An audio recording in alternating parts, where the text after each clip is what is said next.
اے دلے بیدار تیرے شعر کا ہے ڈھب عجب، جس کے ہر مصرے میں ہے حاصل معرفت منتخب، اس طرح سے کہہ گئے ہیں ماں سلف کے لوگ سب، ارے نفس کو بدمت کہو ہے نفس میں موجود رہو۔ سبحان اللہ۔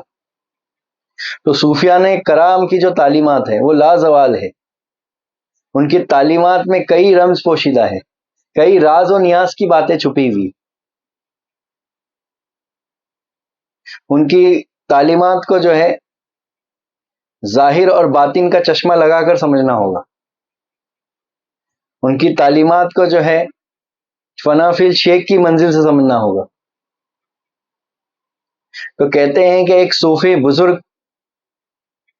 کو جب اپنی نفس کی حقیقت سے وہ جب آشنا ہوئے، ان کے اندر وہ بینائی پیدا ہوئی کہ وہ اپنی نفس کو سمجھنے لگے، جاننے لگے کہ وہ نفس امارہ کیا ہے، نفس لوامہ کیا ہے، نفس ملہمہ کیا ہے۔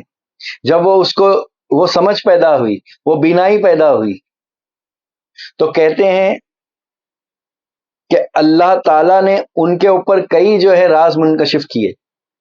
تو ایک وقت انہوں نے یہ دیکھا کہ لومڑی جو ہے ان کے حلق سے جو ہے، یعنی لومڑی کا ایک بچہ ان کے حلق سے جو ہے باہر نکل رہا ہے، تو اسی وقت جو ہے وہ سمجھ گئے کہ یہ کوئی نہیں بلکہ یہ میرا جو ہے نفس امارہ ہے۔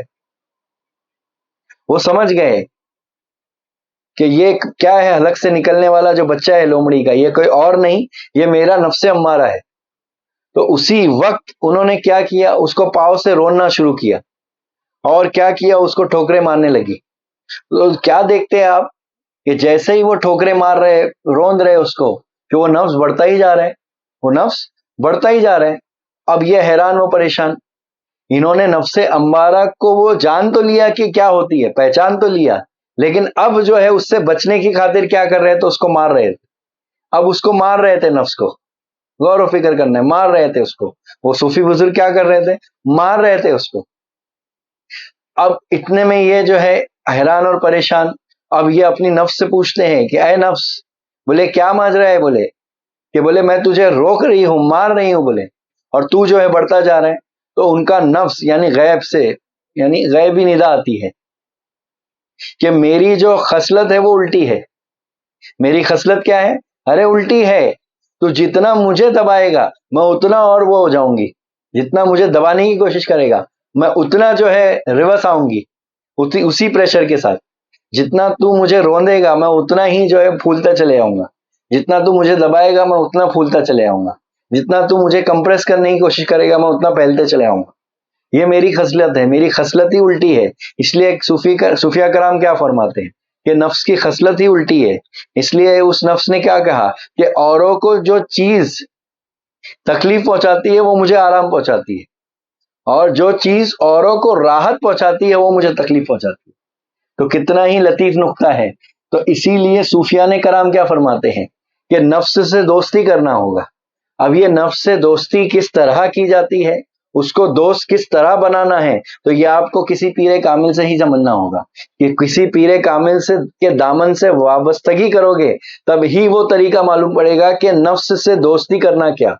اور کہنے والے نے کیا کہا، ارے نفس کو بد مت کہو، ہے نفس میں موجود رہو، ہاں ہے نفس میں موجود رہو۔ تو یہ نقطے کی تعلیم ہے۔ کیا تعلیم ہے، نقطے کی تعلیم ہے۔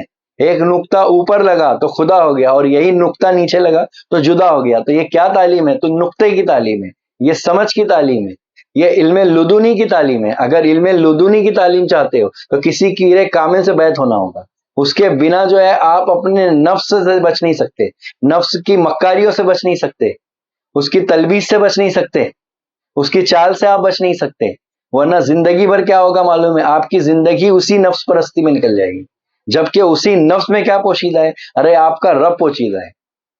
تو یہ نقطے کو اگر جاننا ہے تو کسی پیر کامل کی جو ہے صحبت اختیار کرنا ہوگا۔